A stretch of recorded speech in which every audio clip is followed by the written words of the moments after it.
வணக்கம் நண்பா. TNSTC latest செய்திகள். தமிழ்நாட்டில் புதிதாக 2000 வழித்தடங்களில் மினி பேருந்துகளுக்கு அனுமதி. சென்னை புறநகர்களிலும் ஓட்டலாம். தமிழ்நாட்டில் புதிதாக 2000 வழித்தடங்களில் மினி பேருந்துகளுக்கு அனுமதி வழங்கப்பட்டுள்ளது. இந்த பேருந்துகள் சென்னை புறநகர் பகுதிகளிலும் இயக்கப்பட உள்ளது. தற்போது மாநகர் போக்குவரத்து கழகம் மற்றும் தமிழ்நாடு அரசு போக்குவரத்து கழகம் சார்பில் நகரப்பகுதிகள் மற்றும் கிராமப்புறங்களில் நகர பேருந்துகள் இயக்கப்பட்டு வருகின்றன. அந்த வகையில் தற்போது தமிழகம் முழுவதும் 629 வழித்தடங்களில் 3200 பேருந்துகள் இயக்கப்பட்டு வருகின்றன. இவற்றில் தினமும் 32 லட்சம் மக்கள் பயணம் செய்து வருகின்றனர். இந்நிலையில் பேருந்து வசதி இல்லாத கிராம பகுதிகள் மற்றும் நகரப் பகுதிகளில் மினி பேருந்துகளை இயக்க பொதுமக்கள் கோரிக்கை விடுத்தனர். இந்த கோரிக்கையை அரசு பரிசீலனை செய்தது. அதைத் தொடர்ந்து கடந்த ஆண்டு ஜூன் மாதம் நடைபெற்ற சட்டமன்ற கூட்டத்தொடரில் பேருந்து வசதி இல்லாத பகுதிகளில் தனியார் மினி பேருந்துகளை இயக்க அனுமதி வழங்கப்படும் என போக்குவரத்து துறை அமைச்சர் எஸ். சிவசங்கர் அறிவித்திருந்தார். அதன்படி தற்போது அரசு நடவடிக்கை மேற்கொண்டுள்ளது. பேருந்து வசதி இல்லாத பகுதிகளில் 2000 வழித்தடங்களில் மினி பேருந்துகளை இயக்க கடந்த 24ஆம் தேதி அரசு உத்தரவு பிறப்பித்துள்ளது. அதைத் தொடர்ந்து மினி பேருந்துகளை இயக்க தனியார் பஸ் உரிமையாளர்கள் அதிக அளவில் விண்ணப்பித்துள்ளனர்.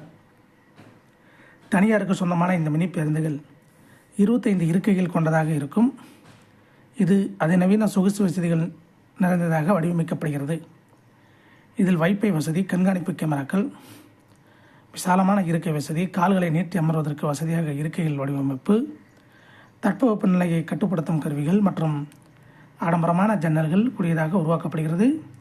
கிராம பகுதிகள் மட்டுமின்றி பேருந்து வசதி இல்லாத சென்னையின் புறநகர் பகுதிகளிலும் இந்த மினி பேருந்துகள் இயக்கப்பட உள்ளன. குறிப்பாக துறைப்பாக்கம், ஆலந்தூர், அம்பத்தூர், மணலி மற்றும் திருவொற்றியூர், சோழிங்கநல்லூர், பெருங்குடி, வலசரவாக்கம் மற்றும் மாதவரம் ஆகிய பகுதிகளிலும் இவை இயக்கப்பட உள்ளன. இந்த மினி பேருந்துகளை 25 கிலோமீட்டர் தூரத்துக்குள் மட்டுமே இயக்கப்பட வேண்டும். அதே நேரத்தில் அத்தியாவசிய தேவையான மருத்துவமனை, பள்ளி மற்றும் கல்லூரிகள், சந்தைகள், கலெக்டர் அலுவலகம், தாலுகா அலுவலகம், ரயில் நிலையம் உள்ளிட்ட பகுதிகள் இருந்தால் கூடுதலான தூரம் இயக்க அனுமதி வழங்கப்பட்டுள்ளது. மினி பேருந்துகள் இயக்கப்படுவதை பயணிகள் வரவேற்றுள்ளனர். தற்போது சென்னையில் மாநகர போக்குவரத்து கழகம் சார்பில் 140 ஸ்மால் பேருந்துகள் மட்டுமே இயக்கப்பட்டு வருகின்றன. இவற்றில் பெரும்பாலானவை மெட்ரோ ரயில் பயணிகளின்